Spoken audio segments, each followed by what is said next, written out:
एक बार फिर से आप सभी का बहुत बहुत स्वागत है अवधि क्लासेस पर। फिजिकल एजुकेशन शारीरिक शिक्षा के अंतर्गत टॉप 25 में आज आपके लिए लेके आए हुए हैं खेल मनोविज्ञान एवं दर्शन शास्त्र।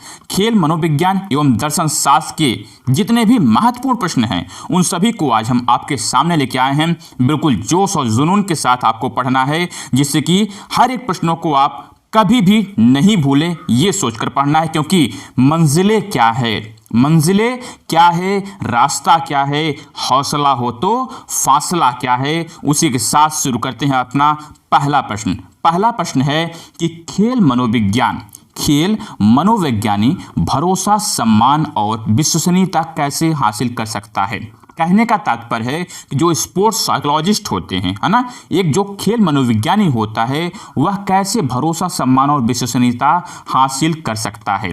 तो देखिए उसके अंतर्गत क्या होता है कि जो गोपनीयता की सीमा स्थापित करके, कैसे गोपनीयता की सीमा को स्थापित करके, कर्तव्य को स्पष्ट करके और समय सीमा स्वीकार करके एक जो खेल मनोविज्ञानी होता है ना, क्या करता है, भरोसा, सम्मान और विश्वसनीयता प्राप्त करता है।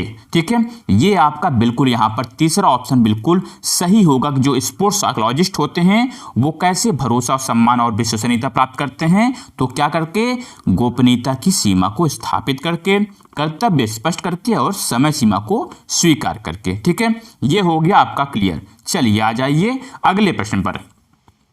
यहां पर है कि शारीरिक क्रियाओं के मनोवैज्ञानिक आधार का अध्ययन है। शारीरिक क्रियाओं के मनोवैज्ञानिक आधार का अध्ययन, तो जब भी मनोवैज्ञानिक आधार का अध्ययन कहा जाए तो आप वहां पर खेल मनोविज्ञान लगाओगे। क्या, खेल मनोविज्ञान। ठीक है, यह जो है क्या है भाई, यह जो है ऐसा शाखा है, मनोविज्ञान की ऐसी शाखा है जो खेल के मैदान पर मानव व्यवहार से जुड़ा हुआ है। ठीक है, यह जो है चाहे अभ्यास हो या फिर प्रतियोगिता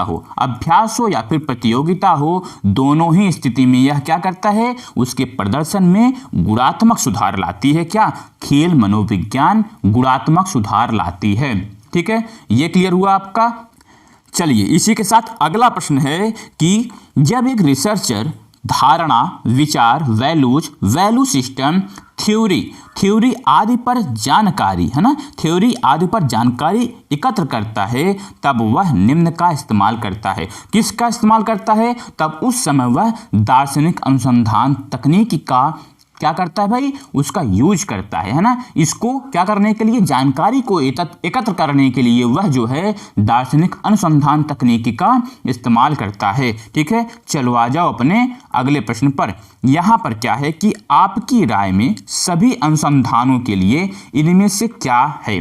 तो देखिए जब भी पूछा जाए कि भाई कोई भी आप अनुसंधान करने जाएंगे या फिर आप क्या शोध करने जाएंगे, ठीक है, कोई भी शोध लेंगे तो सबसे पहले भाई शोध किस पर करेंगे, आपके सामने एक समस्या होनी चाहिए। क्या, समस्या होनी चाहिए या फिर आपके सामने एक प्रश्न होना चाहिए। ठीक है, जब तक आपके पास कोई प्रश्न ना होगा, जब तक आपके पास कोई समस्या नहीं होगी तो आप जो है भाई शोध किस पर करोगे। तो कहने का तात्पर्य ये है कि जब शोधकर्ता के सामने जब कोई प्रश्न होता है, समस्या होती है, तो उसके समाधान के लिए शोध की दिशा में वह आगे बढ़ता है। तो कहने का तात्पर्य यहाँ पर प्रश्न जो है बिल्कुल सही होगा। आ जाओ अपने अगले प्रश्न पर।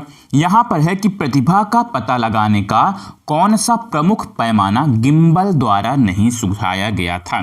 ठीक है, गिम्बल ने क्या किया था, सन 1976 में 3 नियम दिए, है ना, 3 पैमाना दिए थे। कौन सा भाई, ट्रेन एबिलिटी का दिए थे। उसके बाद जो है दिए थे मोटिवेशन का, है ना, प्रेरणा का, है ना, मोटिवेशन का दिए थे। उसके बाद इन्होंने दिया था फिजियोलॉजिकल और मॉर्फोलॉजिकल कारक। ठीक है, ये वेरिएबल्स दिए थे इन्होंने, ये 3 दिए थे। ठीक है, अब ये क्या करते हैं भाई, ये जो है प्रतिभा में जो है एक जोर देते हैं, है ना भाई, यह जोर देते हैं कि जो प्रतिभा में पर्यावरण और आनुवांशिक घटक दोनों सम्मिलित होते हैं। ठीक है, ये कारक क्या करते हैं भाई, ये कारक जो है बच्चे के विकास में प्रमुख भूमिका निभाते हैं। कौन कौन से, प्रेरणा, सामाजिक चर और सॉरी यहाँ पर सामाजिक चर नहीं होगा, जबकि ट्रेनेबिलिटी और फिजियोलॉजिकल, ठीक है, ये सभी क्या हैं, ये सभी क्या हैं कि भाई विकास में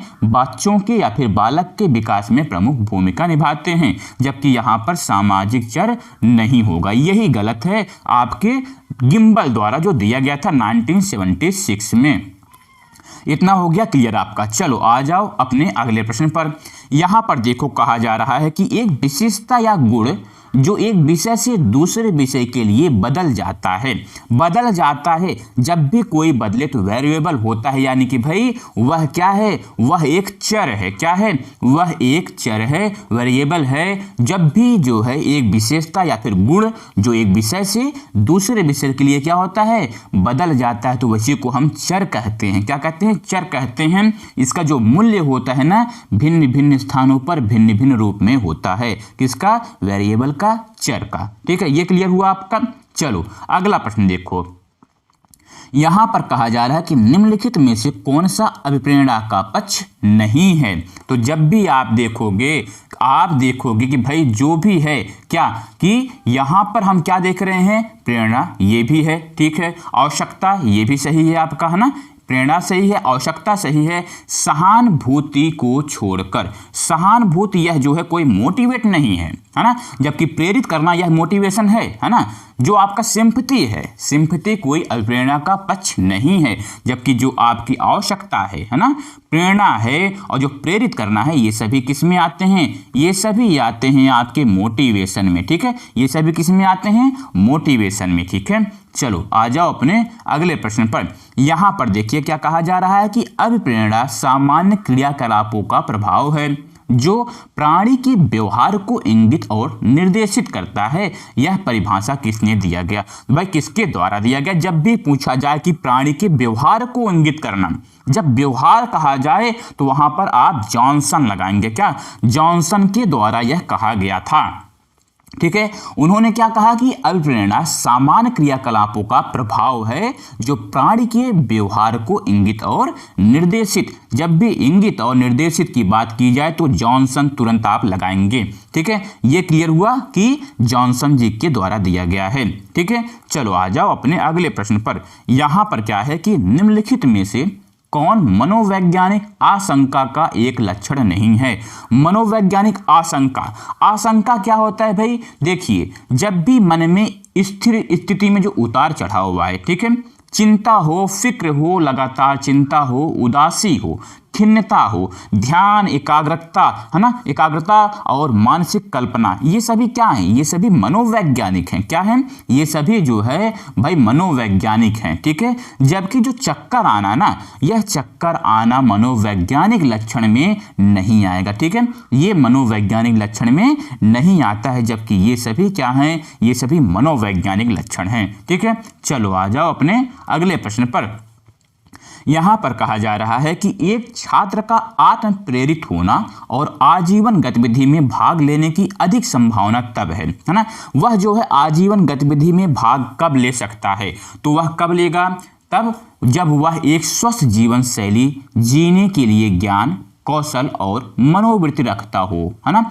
यह जो है बहुत जरूरी है कि जब वह जो है क्या हो भाई, एक जब छात्र जो है एक स्वस्थ जीवन शैली जीने के लिए ज्ञान, कौशल और मनोवृत्ति रखता हो, तो उसके आत्म प्रेरित होने की और आजीवन गतिविधियों में शामिल होने की जो अधिक संभावना रहती है ना, तो वह जो है यहाँ पर बिल्कुल आपका चौथा ऑप्शन यहाँ पर बिल्कुल सही होगा। चलिए अगला प्रश्न है कि किस किस्म का अभिप्रेरणा युवा बच्चों के लिए अनुभव गम्य नहीं होता है। देखिए यहां पर देखा जाए तो जो आपका आंतरिक अभिप्रेरणा है, आंतरिक अभिप्रेरणा का तात्पर्य यह होता है कि अंदर की तीव्र उत्कंठा जो होती है ना, एक अंतर्मन की जो प्यास होती है, यह आपकी क्या है, यह भाई अनुभव गम्य में नहीं होती है ना। तो यह जो है यह तब घटित होगी, है ना, यह तब घटित होता है, कब घटित होगा भाई, जब व्यक्ति आनंद या खुशी, महत्व या इच्छा के कारण कुछ करने के लिए बाध्य होता है। ठीक है भाई, जो बाहरी है ना, एक बाह्य प्रेरणा होता है भाई,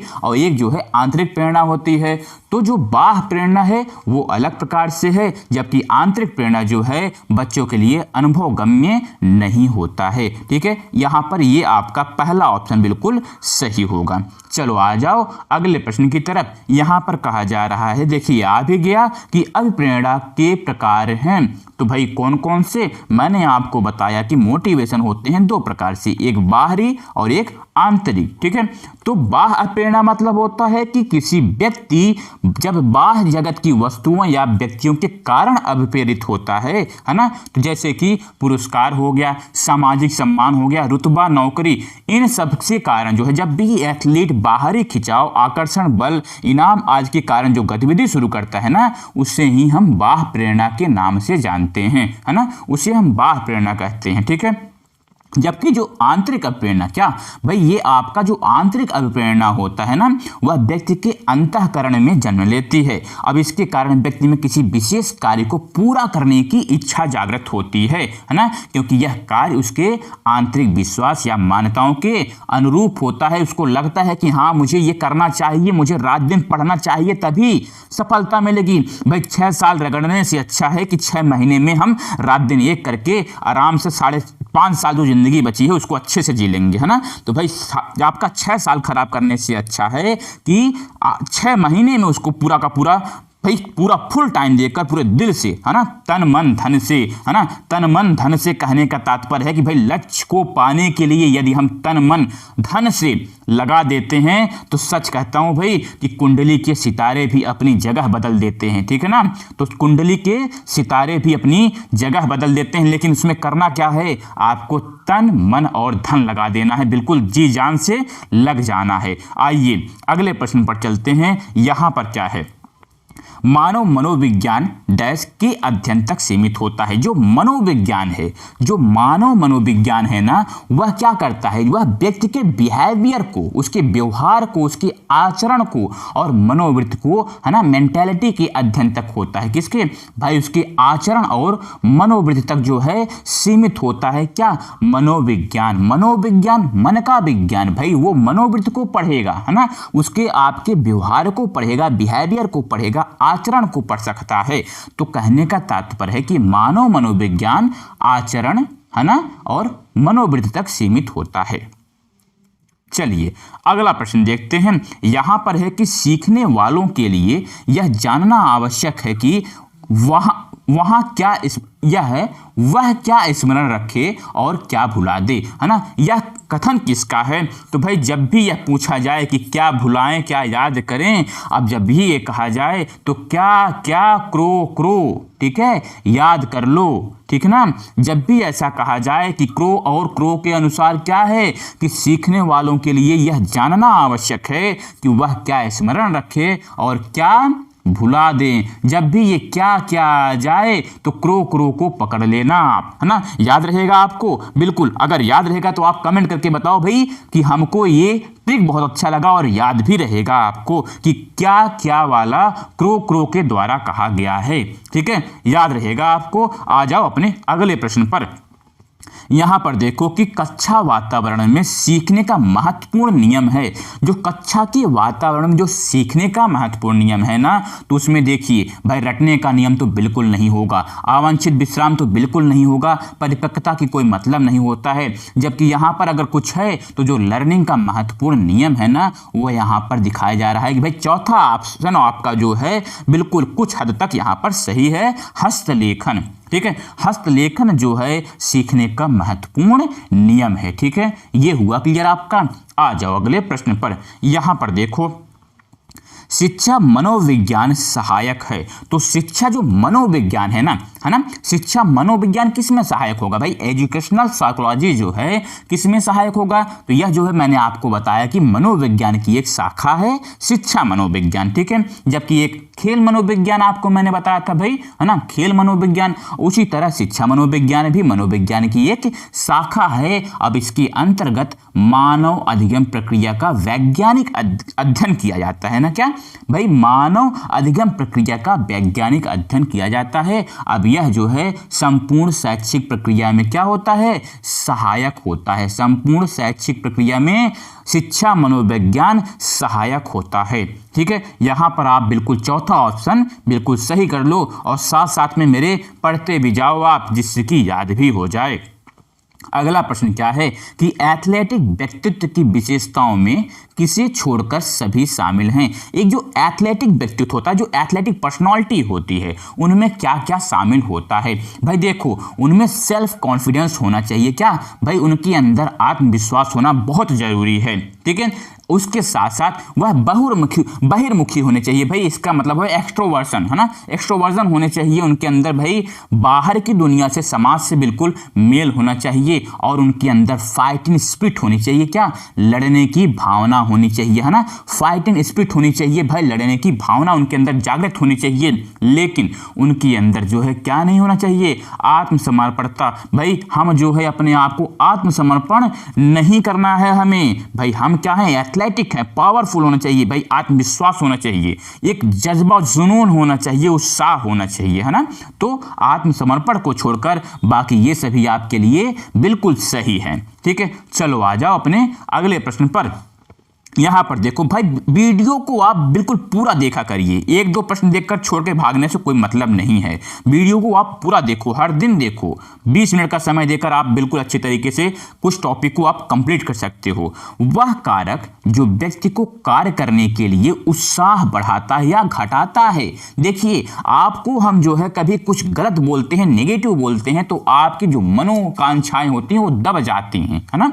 जब कुछ अच्छा बोलते हैं, जैसे कि आप किसी बच्चे को बोलते हैं, अरे यार तुम तो बहुत गंदे हो, है ना, ये हो वो हो, तो या फिर जो है तुम बहुत काले हो, तुम बहुत ऐसे हो, तो कुरूप हो, तो या फिर किसी को बोल दो आप बहुत मोटा है ना, या फिर किसी आपको बोल दो भाई तुम तो यार बड़े मोटे हो, तुम दौड़ थोड़े ना पाओगे, तो वो ये सोच कर ही जो है क्या होगा भाई, वह दुखित रहेगा कि अब तो हम थोड़े ना दौड़ पाएंगे, है ना। जबकि आप किसी पतले इंसान को बोल दो अरे यार बड़े फिट लग रहे हो, बहुत मोटे हो गए हो, है ना, तो एकदम बिल्कुल खुश रहेगा वो। तो कहने का तात्पर्य है कि भाई प्रभाव तो पड़ रहा है ना, प्रभाव तो पड़ रहा है। तो जो ये होता है ना कि भाई किसी कार्य को करने के लिए उत्साह बढ़ता या फिर घटता है, तो भाई वो है आपका मोटिवेशन, क्या, प्रेरणा है ना। जब भी आप किसी को प्रेरित करते हो, अगर आप सकारात्मक प्रेरणा दे रहे हो, तो वह जो है क्या भाई, वह बहुत बिल्कुल उत्साह, उसका पावर उसका बढ़ेगा कुछ करने के लिए, है ना, कुछ करने के लिए उत्साह, उसका जुनून उसका और बढ़ता चला जाएगा। लेकिन आप जब उसको गलत तरीके से, नेगेटिव, नकारात्मक रूप में बोलेंगे, तो वह जो है बिल्कुल दब जाएगा, कई समस्याओं से, कई रूप से चिंताग्रस्त हो जाएगा। तो इसलिए जो आपका मोटिवेशन है यहाँ पर बिल्कुल सही होगा, ठीक है। याद हो गया आपको। आ जाइए अपने अगले प्रश्न पर। यहां पर क्या है कि किस प्रकार का व्यक्तित्व यानी कि पर्सनालिटी स्वभाव से स्पर्धाशील नहीं होता है। भाई किस प्रकार का जो व्यक्तित्व है, देखिए यहां पर आपको 4 टाइप के व्यक्तित्व, 4 प्रकार के पर्सनालिटी दिखाई दे रहे हैं, A B C D। तो जो D होता है ना, D भाई कैसा होता है, D का तात्पर्य है कि बिल्कुल मान्यताओं और विचारों में इनकी जो परिवर्तन का जो कोई इच्छुक नहीं होता है, बिल्कुल ये जो D टाइप का होता है। जबकि जहां बात होती है A टाइप का, तो भाई वह स्वभाव से सर्वाधिक स्पर्धाशील होता है। कौन सा, ए टाइप का सर्वाधिक स्पर्धाशील होता है, किसमें, स्वभाव से, है ना। जबकि दूसरे पे भाई बी का नंबर होता है, फिर सी का नंबर। लेकिन जो डी टाइप के होते हैं ना, यह बिल्कुल चिंताग्रस्त होते हैं, चिड़चिड़ापन होता है, निराशा, नकारात्मक, ये सभी होते हैं किनमें, टाइप डी व्यक्तित्व में, ठीक है। आपको याद हो गया। तो इसमें जो है कोई स्पर्धाशील नहीं होता है टाइप डी व्यक्तित्व में, ठीक है। क्लियर हुआ आपका। आ जाओ अपने अगले प्रश्न पर। यहां पर देखो कि शारीरिक स्वस्थता में सुधार प्रशिक्षण उद्दीपन के यानी कि भाई गुणों का विशेषताओं के प्रति विशिष्ट है तथा इसका संबंध है। इसका संबंध भाई विशिष्ट, जब बात आ जाए, गुण विशेषता की बात आ जाए, तो आप वहां पर विशिष्टता के सिद्धांत से लगाओगे। किससे, आप वहां पर विशिष्टता के सिद्धांत से लगाओगे। इसके अनुसार क्या होता है भाई, इसके अनुसार ये है कि शारीरिक अनुकूलता अथवा शारीरिक स्वस्थता में सुधार प्रशिक्षण उद्दीपन के गुणों के प्रति विशिष्ट है, ठीक है। ये आपको बिल्कुल समझ में आ जाना चाहिए कि विशिष्टता के सिद्धांत से विशिष्ट है, यह होगा बिल्कुल सही उत्तर। आ जाओ अपने अगले प्रश्न पर। भाई आपका जो अगला प्रश्न है कि विद्यार्थी सामान्यतया बेहतर सीखते हैं, किस प्रकार से बेहतर सीखेंगे। देखो भाई, बेहतर सीखना कहने का तात्पर्य यह है कि यदि जो है संकेंद्रित केंद्रित मानसिक कार्य के बाद कार्यकलाप में एक परिवर्तन किया जाता है ना।